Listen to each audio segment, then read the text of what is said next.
kitab Fitnatul Wahabiyah. Ini kitab yang ditakuti oleh mereka, yang dikarang oleh Al-Alim Al-Alamah Syekh Ahmad bin Zaini bin Ahmad Dahlan Al-Makki, Mufti Mekah, pengarang kitab ini. Inilah yang menjadi guru ulamanya yang di Indonesia.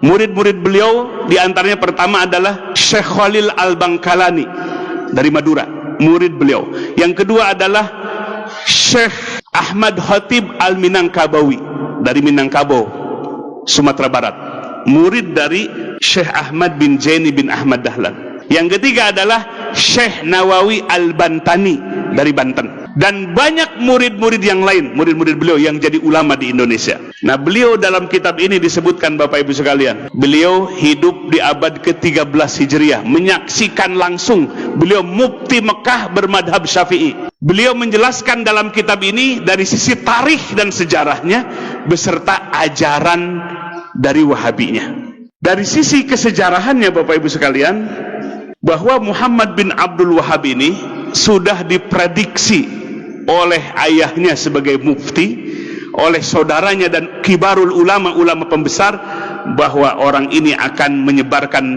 kesesatan yang besar. Sehingga terbukti Muhammad bin Abdul Wahab ini mengkafirkan orang-orang muslim.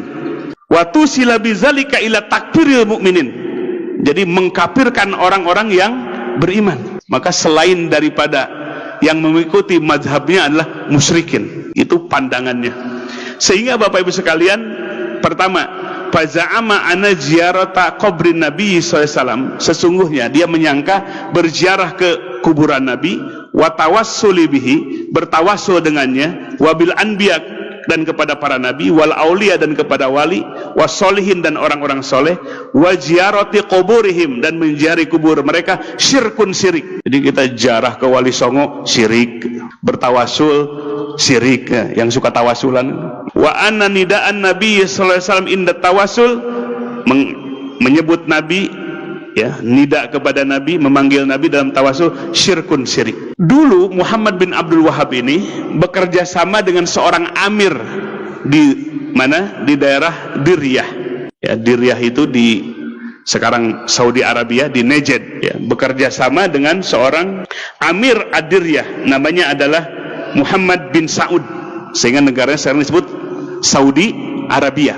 Nah, inilah kolaborasi antara Muhammad bin Abdul Wahab dengan Muhammad bin Saud. Yang satu ambisi kekuasaan, yang satu ambisi dengan pemahamannya, ingin menyebarkan pemahamannya.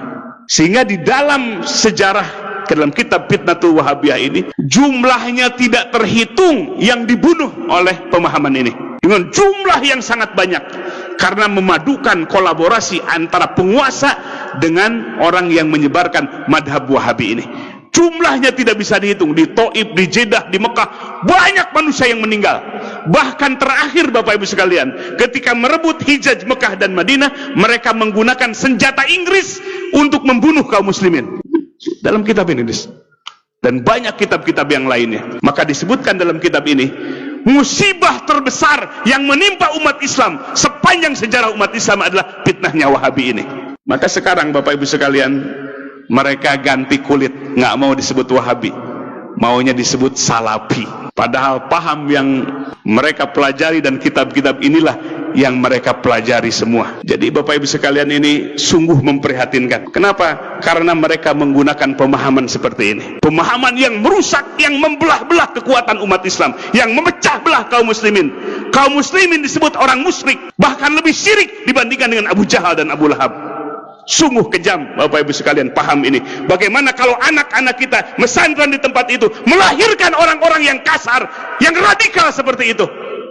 Maka oleh sebab itu, kita jangan kecolongan. Kita bukan memecah belah umat, tapi mereka yang memecah belah umat dengan kitab-kitab yang dihadirkan dan pergerakan dakwah mereka, terutama di Indonesia setelah Presiden Soeharto lengser. Mereka berleluasa, biaya dana yang besar dari Saudi Arabia, dari Kuwait, dari Qatar, masuk ke Indonesia untuk menggerakkan, menyebarkan pemahaman ini. Maka oleh sebab itu, Bapak Ibu sekalian, kita sebagai warga ahli sunnah wal jamaah, warga Nahdiyin, punya kepedulian besar untuk melindungi umat melindungi umat dari pemahaman yang radikal seperti ini. Takfirul mukminin, mengkafirkan orang-orang yang beriman. Maka oleh sebab itu Bapak Ibu sekalian, di tempat yang mulia ini, di Yaumil Ijtima ini, bukan tidak beralasan kita mencegah mereka, sangat beralasan, karena kita lihat langsung kitab-kitabnya, bukan katanya kolak wakila, tapi langsung dari sumber-sumber ajaran mereka. Dan terbukti dari poin-poin yang tadi disebutkan, ini semua adalah pemahaman yang sudut, yang keluar dari sawadul a'zam, yang keluar dari manhaj Ahlussunnah wal Jamaah. Kita dicabik-cabik persaudaraan kita. Maka oleh sebab itu, kita bukan karena kebencian. Ingat Bapak Ibu sekalian, bukan kebencian kepada mereka, tapi pemahaman mereka lah yang syad, yang keluar dari sawadul a'zam, dari mayoritas umat ini. Dan mereka yang memusyrikan kita lah, bahkan lebih musyrik daripada Abu Jahal dan Abu Lahab. Maka oleh sebab itu, mari kita lindungi masyarakat kita, wilayah kita, dari ajaran-ajaran seperti itu. Ya, kita tidak akan bisa melihat sepintas, tapi yang harus kita lihat adalah kitabnya, rujukannya, marojeknya, sehingga kita akan melihat gambarannya seperti apa. Maka hampir di mana-mana Bapak Ibu sekalian, kegaduhan di masjid-masjid karena ajaran seperti ini yang diajarkan. Begitu Bapak Ibu sekalian situasi kondisi kita. Mari kita jaga masyarakat kita, warga kita dari pemahaman-pemahaman radikal, pemahaman-pemahaman yang menuding orang lain kafir, yang menuding sesama saudaranya sebagai orang musyrik. Hadirin wal hadirat rahimakumullah, itulah yang bisa disampaikan pada kegiatan Yaumul Ijtima ini. Bukan kebencian, kita tidak menuding mereka kafir. Tidak boleh menuding ahli kiblat dengan musyrik atau kafir. Pantangan dalam Ahlussunnah wal Jamaah. Bahkan yusolli khalfal fajir. Ahlussunnah wal Jamaah itu sholat walaupun di belakang imam orang yang fajir.